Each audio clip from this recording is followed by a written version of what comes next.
Bantu like, comment, subscribe, dan aktifkan lonceng notifikasi. Banyak desa-desa itu masalah infrastrukturnya sangat butuh sekali, Pak. Saya ke Inhil, Kabupaten Inhil itu, Pak. Itu butuh jembatan, butuh jalan, seminisasi. Itu parah sekali, Pak. Itu masih banyak desa yang tidak masuk mobil, Pak. Masih banyak desa yang jalannya itu pakai tumpuk kelapa-kelapa. Nggak bisa diseminisasi. Kenapa? Karena dana desanya terkuras untuk yang tadi dipatok-patok persentase itu. Nah, jadi mohon ke depan 2024 tidak ada lagi dipatok persentasenya, dibuat minimal sekian, maksimal sekian. Kemudian, nah saya berpikir adalah kalau orientasi kita memberdayakan dan mengangkat masyarakat miskin yang ada di desa, bagaimana caranya? Desa punya lahan, silakan nanti yang bercocok tanam, yang menanam sayur-sayuran atau padi, itu adalah masyarakat yang ada di desa. Masyarakat miskin yang ada di desa. Lahannya apa? Lahan desa. Nanti biayanya dari mana? Dari BUMDes. Bantuan itu masuk ke mereka. Sekarang itu masyarakat miskin yang ada di desa itu jadi buruh, Pak. Bukan jadi petani. Akhirnya kalau mereka jadi buruh, subsidi itu tidak masuk ke mereka, Pak. Subsidi pupuk, subsidi bibit, itu masuknya kepada pemilik modal.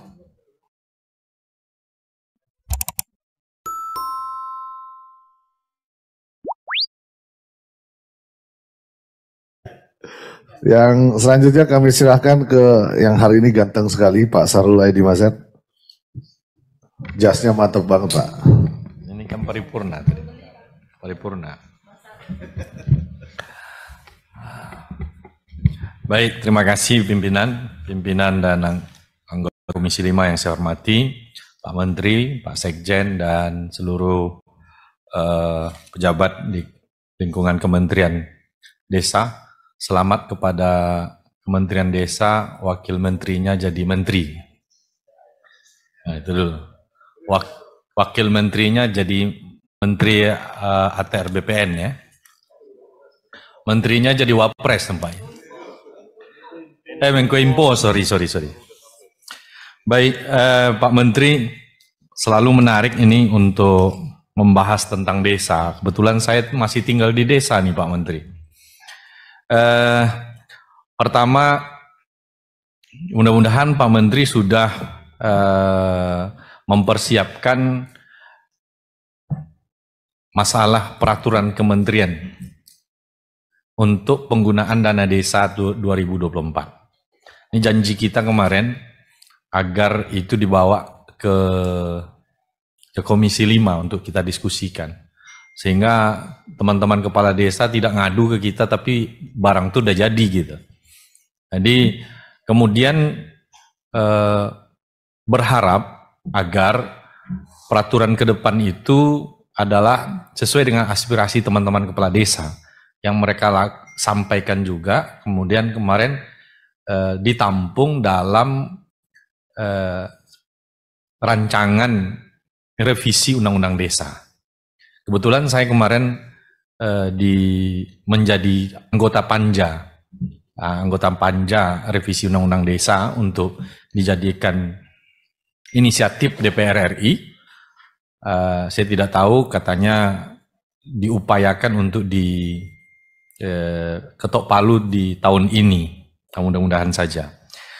Selain dari masa jabatan menjadi 9 tahun, ada isu-isu krusial yang harus menjadi concern kita, harus dipersiapkan juga aturannya dari sekarang. Ini tidak harus menunggu harus menunggu ketok palu penetapan RUU-nya. Yaitu tentang kemandirian desa, Pak. Kemandirian desa dalam mengelola dana desanya. Yang dimaksud di sini adalah silakan kementerian ini yang pusat, pemerintah pusat untuk membuat program-program, tapi jangan dipatok persentasenya. Ini yang selalu kita diskusikan. Silakan, bahwasanya misalnya dana desa ini bisa digunakan untuk ketahanan pangan, bisa digunakan untuk apa, tapi jangan pernah dipatok dibuat 20%, kemudian 40%, dulu 25% gitu. Saya setuju, Pak, bahwasanya supaya apa? Karena masing-masing desa punya karakter yang beda-beda, Pak. Nah, kalau kita lihat Kementerian Desa ini kan sebetulnya kalau dia anggaran di sini kan kecil. Cuma kita membangun desa itu kan dengan dana desa yang kita kucurkan. Dan kita ingin dana yang kita kucurkan yang hampir 70 triliun ya, itu adalah memang betul-betul bisa mengangkat desa-desa kita itu menjadi desa-desa yang maju, desa mandiri, Pak. Dan itu tentunya gawenya adalah Kementerian Desa. Nah, maka dia akan berefek kalau memang sesuai dengan kebutuhannya, Pak. Nah, saya contohkan kemarin, kita membuat aturan ketahanan pangan ya. Ada Pak desa Pak, ketahanan pangan itu, dana untuk ketahanan pangan itu adalah dengan cara membeli ayam. 1 ekor ayam dikasih setiap rumah 1 ekor ayam. Saya bingung, nggak bisa mencerna itu ketahanan pangan itu apa maksudnya. Kalau dengan cara membeli ayam, gimana nih pendamping desa mentafsirkan? Itu jadi konsumtif jadinya. Kemudian tidak ada ketahanan pangan, malah beli ayam, kasih, dimasak. Kalau 1 ayam mana bisa dipelihara? Nah, jadi maksud saya Pak, sebetulnya kalau kita lihat di bawah, masyarakat nggak butuh itu. Gitu. Jadi silakan nanti dibuat programnya, tapi jangan patok harus desa ini melakukan ini. Maka selalu saya sampaikan kemarin juga pas kami membahas RUU itu, ada desa yang sesungguhnya ketahanan pangannya sudah bagus, Pak. Nggak perlu lagi mereka, karena itu adalah sudah lumbung pangan. Nggak harus lagi mereka harus mendorongnya melalui dana desanya, sudah bagus ketahanan pangannya. Kemudian banyak desa-desa itu masalah infrastrukturnya sangat butuh sekali, Pak. Saya ke Inhil, Kabupaten Inhil itu Pak, itu butuh jembatan, butuh jalan, seminisasi, itu parah sekali Pak.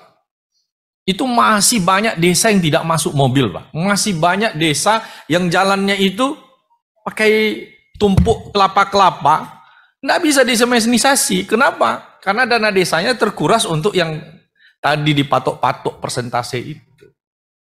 Nah, jadi mohon ke depan 2024 tidak ada lagi dipatok persentasenya, dibuat minimal sekian, maksimal sekian. Kemudian yang kedua saya usul juga, itu kemarin pembelian lahan Pak, kalau bisa di lahan persawahan khususnya, lahan sawah. Jadi begini, ada kasus. Ini kan menurut aturan kita, sawah yang ada itu tidak boleh dialihfungsikan. Nah, sawah ini pemiliknya dulu petani, tetapi sekarang keturunannya tidak ada lagi jadi petani, Pak. Sawah itu nganggur. Sementara ada orang miskin di desa itu tidak punya lahan. Dan perlu yang menjadi catatan kita bahwasanya tidak semua desa punya lahan, Pak. Ada desa itu tidak punya lahan. Hanya lahannya tok yang ada di kantor desa saja.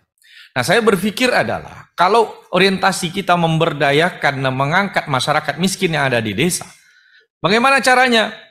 Desa punya lahan, silakan nanti yang bercocok tanam, yang menanam sayur-sayuran atau padi, itu adalah masyarakat yang ada di desa. Masyarakat miskin yang ada di desa. Lahannya apa? Lahan desa. Nanti biayanya dari mana? Dari BUMDes. Bantuan itu masuk ke mereka. Sekarang itu masyarakat miskin yang ada di desa itu jadi buruh, Pak. Bukan jadi petani. Akhirnya kalau mereka jadi buruh, subsidi itu tidak masuk ke mereka, Pak. Subsidi pupuk, subsidi bibit, itu masuknya kepada pemilik modal. Mereka jadi buruh, mendapat upah. Nah, saya berpikir bagaimana apakah dibatasi untuk lahan pertanian, agar lahan pertanian kita ini tidak dialihfungsikan, Pak. Dan lahan yang tidur, lahan pertanian itu memang berfungsi. Desa yang ini baru kita katakan ketahanan pangan, Pak. Jadi tidak ada istilah lahan pertanian kita yang tidur. Tetapi itu bisa difungsikan. Kita punya instrumennya kok. lahannya, punya desa, modalnya melalui BUMDes, petaninya adalah masyarakat miskin yang ada di desa itu. Kemudian, saya ingin tanya Pak, dalam SDGs Bapak itu luar biasa Pak. Di antara yang luar biasa itu adalah desa tanpa kelaparan. Nah cuma saya melihat, ada desa, ada masyarakat itu kadang-kadang laparnya itu tidak terencana Pak. Jadi kan tidak mungkin untuk kasus seperti ini kita buat rencana, harus menjadi gelondongan dulu gitu ya. Maksudnya berapa, nah berarti harus ada dana tanggap darurat yang memang khususnya adalah untuk menangani masyarakat-masyarakat miskin. Nah saya setuju Pak, kalau masih ada BLT untuk desa, tapi saya setuju untuk mengatasi kelaparan seperti ini, tapi itu khusus untuk masyarakat miskin yang tidak bisa bekerja, miskin yang cacat, yang tidak tertampung melalui DTKS. Jadi kalau bisa nanti masih ada BLT, saya setuju Pak, tapi khusus untuk yang memang masyarakat miskin yang tak mampu bekerja. Mohon maaf, contoh, dia miskin, dia cacat, dan cacatnya itu tidak mampu bekerja. Yang kedua, dia miskin, dia sakit menahun, contohnya apa? Stroke, kencing manis, yang sudah kakinya sudah diamputasi. Ini orang tidak mampu bekerja lagi. Ini saya cocok itu. Nah, contohnya lagi apa? Dia miskin, dia tua renta, dan tidak masuk dalam data DTKS atau PKH kita. Saya setuju kalau itu bisa dimasukkan BLT, tapi buat kategorinya. Dan bahasa Al-Qur'annya ya, bahasa agamanya fuqara gitu. Fuqara itu adalah orang yang tulang punggungnya ini patah. Fuqara itu asal katanya fakor. Fakor itu tulang punggung. Tulang punggungnya patah. Kemudian dua, desa. Nah ini Pak, saya selalu bertanya ini.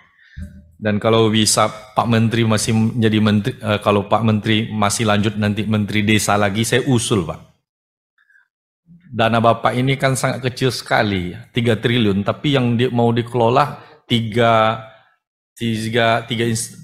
pembangunan desa, pembangunan daerah tertinggal, pembangunan transmigrasi. Usul saya cukup saja, pembangunan daerah tertinggal itu serahkan sama Kementerian PU Pak, karena dia besar kan, wilayahnya besar, wilayah yang mau dibangun oleh Kementerian Desa, anggarannya 3 triliun, programnya 1 titik hanya 1 miliar. Nah harusnya kan Kementerian Desa ini adalah Kementerian Desa, itu saja. Nah baru nanti fokus kepada desa yang tertinggal dan sangat tertinggal. Sudah berapa tahun saya bertanya belum terjawab juga. Mudah-mudahan bisa terjawab ini. Apa program untuk desa sangat tertinggal dan tertinggal? Saya tidak menemukan ini khusus untuk desa sangat tertinggal dan tertinggal yang tidak masuk dalam wilayah daerah tertinggal. Ini kalau diurut-urut nih Pak, ini yang paling wajib dulu sebelum kita membahas kemajuan, kemandirian. Nah itu barangkali yang dapat saya sampaikan. Terima kasih Pak Menteri, saya apresiasi Kementerian Desa kembali mendapatkan wajar tanpa pengecualian. Dan pesan terakhir Pak, bukan pesan, maksudnya dalam rapat ini ya, kalau ada teman-teman dari Kementerian Desa ini turun untuk program-program apalagi yang menjadi aspirasi kami, ya kasih tahulah ke kami begitu, staf kami atau ke kami langsung, silakan saja Pak, kami turun, kita cocokkanlah turunnya. Jangan pula nanti kita yang bawa aspirasi tetapi ada lagi yang mengklaim atau yang turun menemani. Karena turunnya Kementerian Desa, kami tentu memiliki nilai, sebuah nilai itu Pak, membuktikan bahwasanya betul ini aspirasi dari kami Komisi 5. Terima kasih. Assalamualaikum warahmatullahi wabarakatuh. Terima kasih Pak Sarul. Kayaknya bisa nih, sesuai target Pak Menteri. Oh, ada yang nggak terdaftar. Silakan Pak. Ini rombongan liar. Terima kasih Bismillahirrahmanirrahim. Assalamualaikum warahmatullahi wabarakatuh. Pimpinan dan anggota yang saya hormati. Pertama, saya menitipkan dulu ke Pak Menteri, tolong terlibat langsung di dalam revisi Undang-Undang Desa, Pak. Karena itulah payung hukum sebentar yang kita jadikan dasar termasuk penentuan anggaran. Kenapa saya titipkan ini? Karena terlalu banyak impian-impian yang kita harapkan di desa itu bisa terjadi, ternyata tidak mampu dilakukan karena keterbatasan anggaran. Ditambah lagi, semua anggaran yang diturunkan dan dikirimkan dari Menteri Keuangan mandatori sifatnya semuanya. Sehingga kepala desa itu tidak bisa berbuat fleksibel di dalam menggunakan anggaran dana desanya. Ini menjadi catatan Pak Menteri. Apapun yang kita bicarakan selama apalagi sekarang 2,7 triliun. Apa yang mau diperbuat? Hanya begitu-begitu saja. Nah, oleh karena itu, saya mengharapkan bahwa keikutsertaan Pak Menteri, seandainya revisi undang-undang ada di Komisi 5 dilakukan, mungkin kita bisa lakukan yang terbaik. Karena dibalik, maka mohon barangkali berikan pemikiran-pemikiran yang rasional di sana untuk bisa melihat bagaimana desa ke depan. Karena semua orang bicara desa, Pak Menteri. Saya apresiasi dan terima kasih ya. Dan dua kunjungan saya beberapa waktu yang lalu di aspek pengawasan. BUMDes di Kulon Progo. BUMDes di Cirebon. Semua memberikan hasil yang baik dan tanda-tanda kebaikan ekonomi ada di desa. Ini yang harus kita pikirkan. Desa asal kepala desanya itu mau juga melihat BUMDesnya maju. Karena kepala desa bisa memberikan modal penyertaan. Dengan adanya modal penyertaan, ada PAD desa. Kira-kira seperti itulah. Bayangan kita ke depan itu, BUMDes itu menggerakkan ekonomi desa, sehingga pertumbuhan ekonomi di desa itu cukup tinggi nanti. Di Cirebon misalnya, pengelolaan sampah, peternakan. Tapi saya menitipkan bahwa mengelola BUMDes jangan semua bisnis itu diambil alih. Biarkanlah rakyat yang jual voucher, jual apa segala macam, jangan pikiran sama BUMD dulu. Semua mau diambil. Menjadi mitra kerja seperti apa yang saya sudah lihat, Pak Menteri. Impian kita kan seperti itu. Tapi apa daya? Stimulan yang Bapak Menteri lakukan itu sangat-sangat terbatas. Ditambah ada mandatori lagi yang harus dilakukan. Ideal yang dikatakan oleh Pak Sahrul Edi ideal sekali. Tapi antara idealisme kita dengan kemampuan itu masih sangat jauh. Kita harus mencari sinergi di dalam revisi undang-undang itu nanti, undang-undang desa, itu bisa dimasukkan salah satu poin. Mungkin pikiran-pikiran Pak Menteri bisa arahkan ke sana. Apa yang kita bahas pada hari ini tidak ada yang bisa kita hanya menyatakan buatlah yang terbaik dengan anggaran 2,7 triliun. Gak bisa lagi Pak. BUMDes misalnya hanya sekian, ya itulah. Ya. Desa wisata hanya 30, ya mau bagaimana? Ayo. Jadi apa namanya ya? Saya mengharapkan optimalisasi semua anggaran yang ada. Apalagi di dalam memasuki tahun politik. Ya. Saya kira Pak Menteri, saya tidak banyak komentar, tetapi saya selama BUMDes ada ini, ada kebanggaan tersendiri di desa itu, bahwa sudah ada lembaga ekonomi yang sifatnya permanen, yang bisa meningkatkan pendapatan di daerah dan di desa khususnya. Saya kira itu saja pimpinan.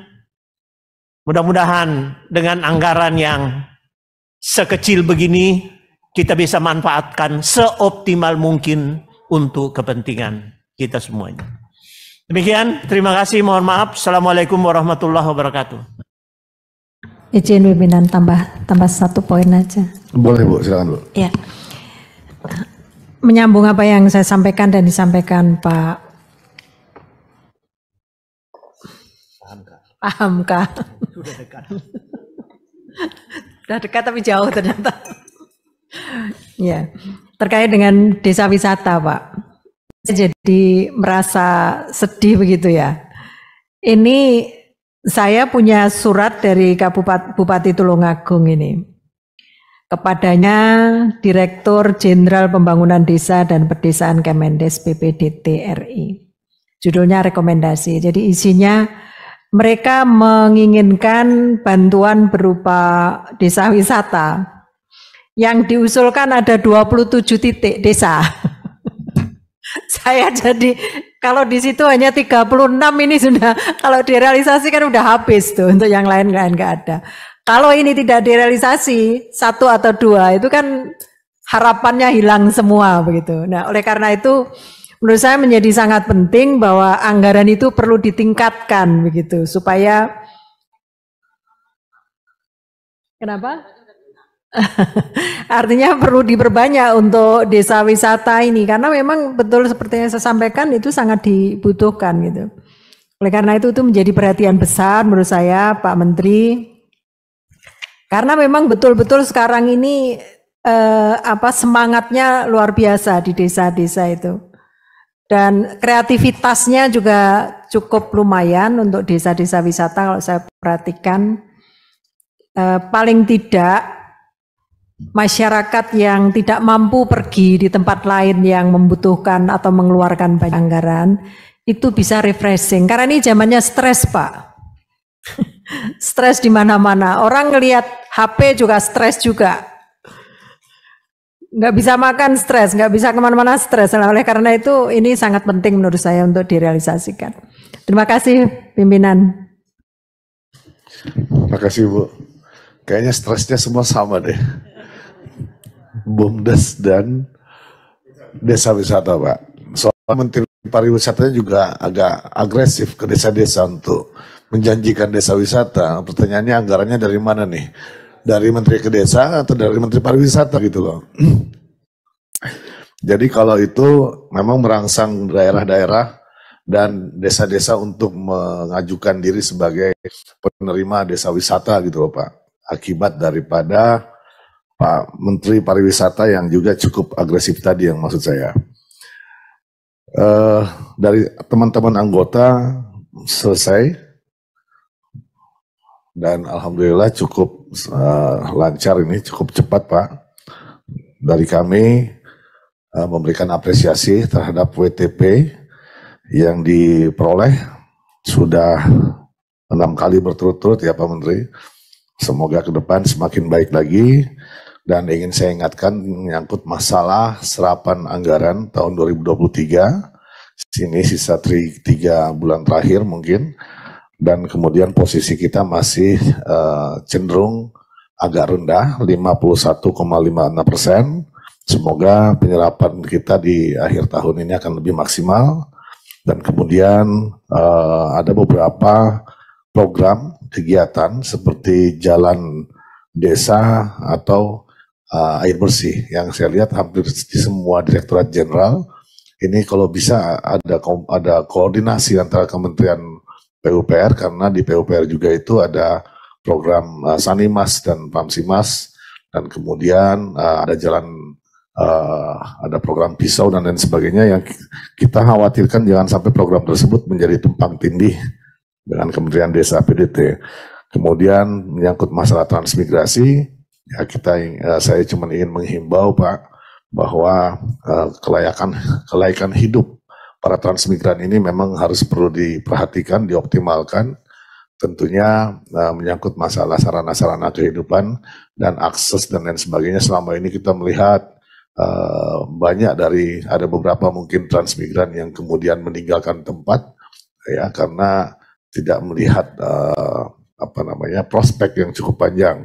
Jadi kita berharap bahwa karena keberhasilan program transmigrasi itu kalau para transmigrannya bermukim dan menetap di tempat itu. Jadi yang perlu kita ingatkan agar supaya sarana dan prasarananya menyangkut masalah rumah, jalan, sarana air bersih dan lain sebagainya itu betul-betul bisa dimaksimalkan. Kemudian dari fungsi Inspektorat Jenderal tentunya kita sama-sama memahami bahwa banyak kepala-kepala desa kita yang kemudian terjebak dengan masalah-masalah hukum di APH. Kita harapkan bahwa fungsi Inspektorat Jenderal ini, saya melihat di sini ada layanan investigasi khusus dan pengawasan penggunaan dana desa. Jadi mungkin bisa lebih dioptimalkan Pak Menteri, cuman kalau anggarannya cuma 1,35 miliar ya bagaimana lah dengan jumlah sekian puluh ribu desa itu. Pada dasarnya agar supaya peningkatan SDM desa ini bisa jadi inspektoratnya bisa menjadi pelindung sebenarnya, pembinaan sifatnya, sehingga kemudian mengurangi dampak-dampak negatif terutama dari sisi hukum terhadap kepala desa. Baik Pak Menteri, dari anggota dan pimpinan Komisi 5 DPR RI sudah menyampaikan pertanyaan ataupun pendapat. Selanjutnya kami akan mempersilakan kepada Pak Menteri untuk memberikan jawaban. Waktu dan tempat saya persilakan Pak Menteri. Terima kasih Pak Ketua Sidang, Ketua Rapat dan seluruh jajaran pimpinan dan anggota Komisi 5. Yang pertama, saya mulai dari Pak Ketua Rapat penyerapan, terima kasih diingatkan. Kemudian koordinasi dengan PUPR, insya Allah terus kita lakukan, karena kita memang nggak mau ada overlapping, meskipun selama ini nggak pernah terjadi karena luasnya wilayah dan kecilnya program, sehingga selalu saja nggak ada tumpang tindih.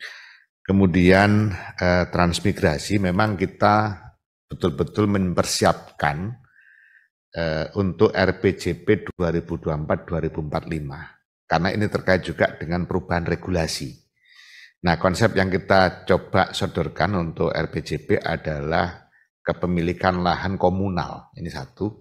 Yang kedua, teknologi pertanian, jadi tidak boleh lagi, istilah saya itu tidak boleh lagi dibekali cangkul dan sabit, tapi sudah harus sebuah sistem pengolahan tanah yang mekanisasi pertanian, sehingga bisa dipastikan kalau sudah terjun ya sudah, mereka akan mendapatkan sesuatu yang diharapkan dari situ.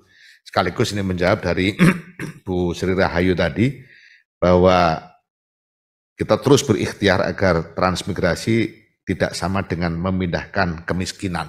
Meskipun kita jujur, masih kita temukan beberapa kasus yang memang permasalahan terkait dengan etos kerja. Jadi setelah kita dalami, kenapa kok kemudian keluar dari kawasan trans, kemudian pindah ke kota di lokasi itu, kemudian jual bakso, jual ini dan seterusnya, jadi pedagang dan seterusnya. Ternyata kaitannya dengan etos kerja yang tidak cukup menyatu dengan alam yang memang sejak di sananya memang kurang pas kita di dalam melakukan pemetaan. Jadi memang masih ada beberapa permasalahan yang perlu ditangani serius di dalam transmigrasi. Bapak Ibu sekalian yang saya hormati, terima kasih juga atas dukungan dan apresiasinya dengan diraihnya WTP. Mudah-mudahan terus kita bisa tingkatkan, dan saya sepakat bahwa WTP adalah sebuah kewajiban dan tidak ada urusannya WTP dengan korupsi. Sehingga tidak berarti kalau WTP sudah terbebas dari korupsi, enggak, karena memang beda urusan. WTP terdiri dari sistem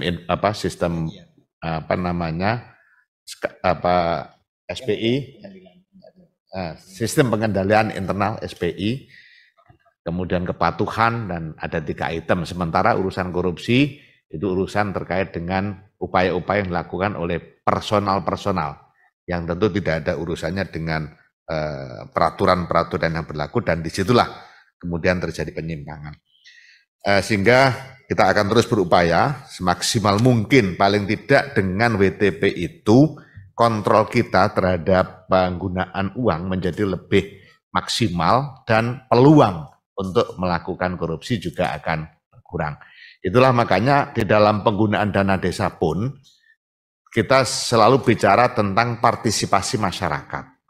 Karena dengan partisipasi masyarakat, semakin tinggi partisipasi masyarakat, celah untuk penyalahgunaan dana desa akan semakin kecil. Karena masyarakat akan ngawal mulai dari rencana kerja pembangunan desa sampai penyusunan APBDes, kemudian pelaksanaan pembangunan.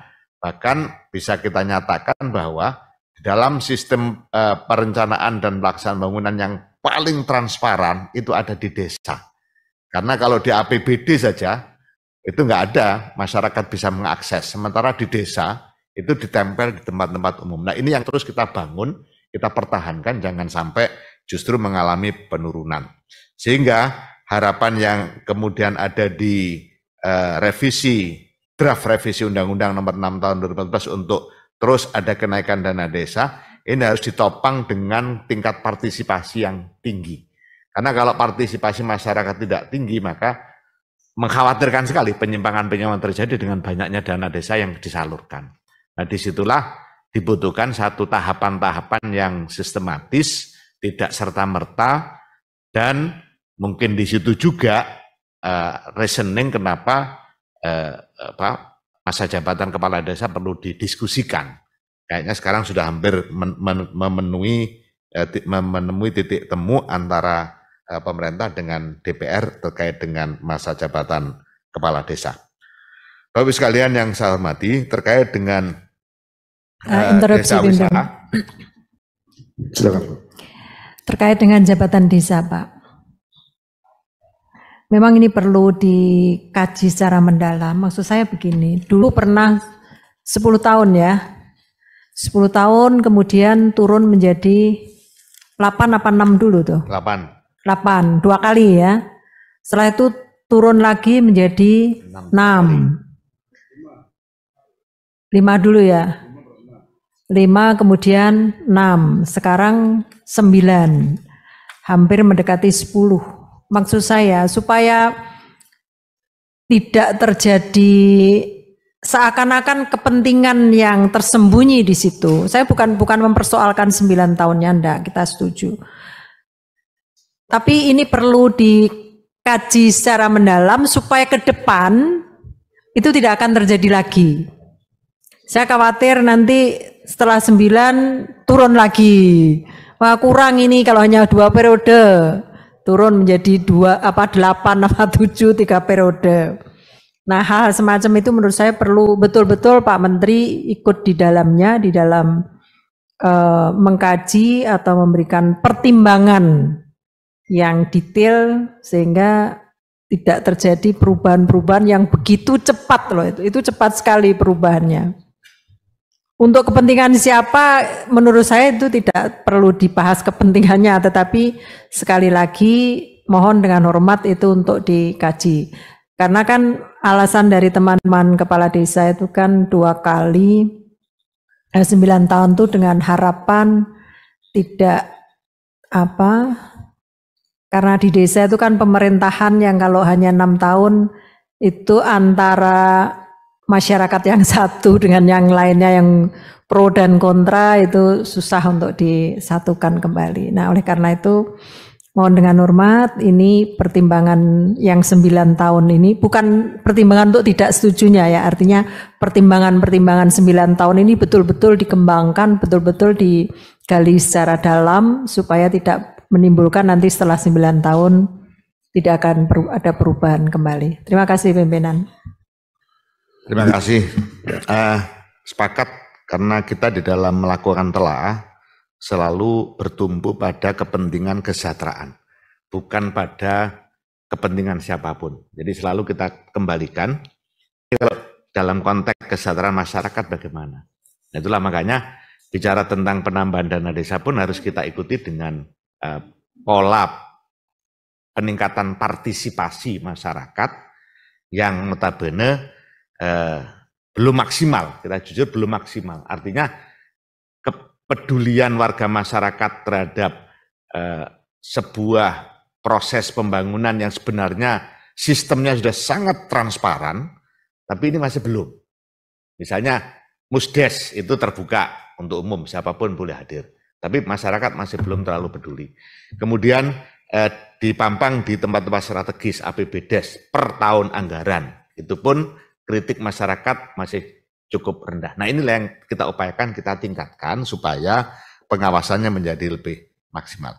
Bapak-Ibu sekalian yang saya hormati, kemudian terkait dengan program-program, utamanya desa wisata, BUMDes, nanti monggo kita dalami lagi. Sebenarnya saya juga tanya, itu kenapa kok lebih sedikit dari tahun kemarin, lebih turun jumlahnya ke UG1-nya? Iya, karena begini katanya, karena Komisi 5 sudah nggak butuh, sudah selesai pemilu, katanya begitu. Kan udah selesai, udah pelantikan ini nanti waktu.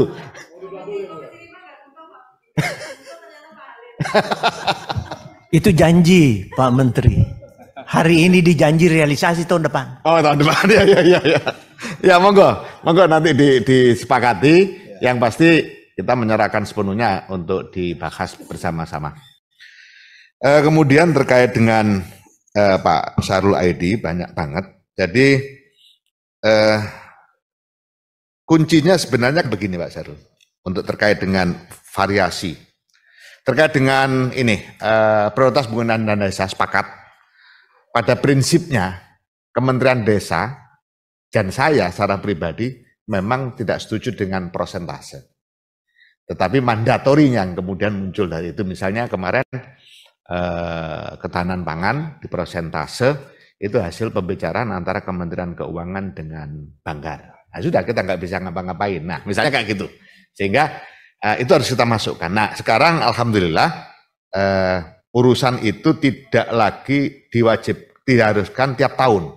Sehingga menjadi lebih fleksibel. Kalau kemarin kan tiap tahun Kementerian Desa harus mengeluarkan Permendes tentang prioritas penggunaan dana desa. Ini yang kemudian kadang-kadang sering jadi tempat untuk matok-matok itu. Nah kalau tidak tiap tahun itu menjadi agak fleksibel. Nah mudah-mudahan di 2024 ini kita tidak Banggar dan Kementerian Keuangan, kemudian yang 40% waktu itu yang dipermasalahkan juga itu Kementerian Keuangan. Jadi kita nggak pernah mematok. Ya, tapi karena ada mandatori seperti itu. Nah sementara narasi yang paling mendasar terkait dengan dana desa adalah ini dana APBN yang ditransfer ke desa. Nah sehingga konstruksinya adalah, nah kita mencoba untuk, nah itu ada ruang sebenarnya, makanya di dalam sistem SDGs desa yang kita bangun itu, di situ saya selalu ngomong bagaimana kita membangun desa berbasis masalah, berbasis kebutuhan. Nah, agar itu bisa terwujud, masalahnya diketahui, kebutuhannya diketahui, harus ada data. Nggak mungkin kita tahu masalah, tahu kebutuhan kalau tidak ada data. Nah, itu yang sekarang kita bangun terus sampai hari ini. Nah, sehingga ketika Pak Sarul tadi tanya, apa yang dilakukan oleh Kementerian Desa terkait dengan desa sangat tertinggal, kita selalu memantau rekomendasi yang muncul. Jadi artificial intelligence dalam tanda kutip ya, tidak secanggih yang dibayangkan. Yang penting ketika data itu muncul, diisi, maka akan ada rekomendasi-rekomendasi berdasarkan data yang masuk. Misalnya kemiskinan tinggi, maka prioritas utama dana desa digunakan untuk urusan kemiskinan.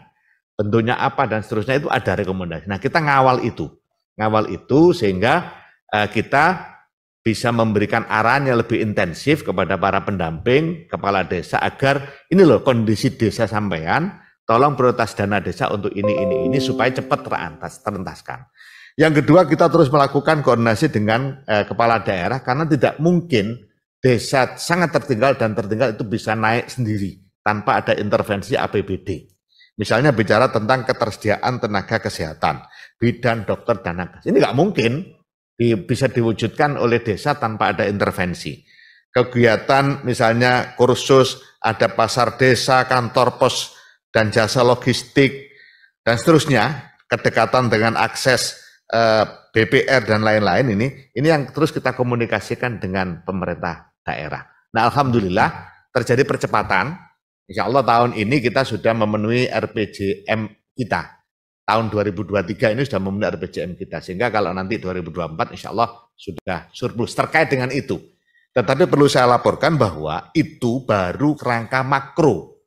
Indeks desa membangun itu kerangka makro. Nah, mikronya SDGs desa. Karena di situ bicara tentang desa tanpa kemiskinan, desa tanpa kelaparan, pendidikan desa berkualitas, keterlibatan perempuan dalam pembangunan desa. Ini mikronya di situ. Jadi nanti ke depan itu rekomendasi kita di RPJP adalah indeks desa membangun, ini makronya, karena dalam konteks desa tanpa kelaparan itu bisa tanpa melihat mandiri atau tertinggal. Tanpa melihat itu. Dimungkinkan kita menemukan di desa sangat tertinggal, tidak ada kelaparan karena tanahnya subur, petaninya giat dan seterusnya. Memang infrastruktur yang jelek, tapi orang-orangnya sehat, kecukupan gizinya ada karena memang misalnya itu. Tapi ada yang juga tempatnya bagus, gizi tercukupi, tapi banyak stunting. Misalnya nelayan yang hasil tangkapannya tidak dimakan tapi dijual kemudian beli Indomie. Nah ini banyak kasus kita temukan di desa-desa pesisir. Makanya kita selalu bekerja sama dengan pemerintah daerah untuk literasi hidup sehat dan seterusnya. Nah tentu terkait dengan konsep prioritas penggunaan dana desa, kami tidak menutup diri untuk mendapatkan masukan dari Komisi 5, nanti bisa dibahas bersama-sama sebagai masukan. Karena finalnya bukan di kita sendiri, ada lintas kementerian, di Kementerian Dalam Negeri, Kementerian Keuangan. Jadi Kementerian Desa tidak bisa berdiri sendiri dalam konteks ini.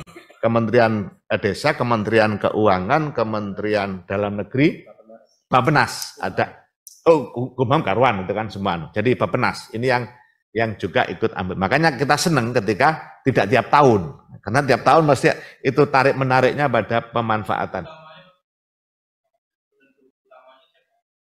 Kita draft utamanya kita.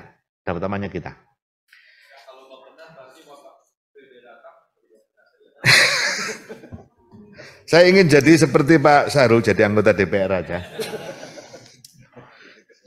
Kalau diizinkan Bu Wahyu.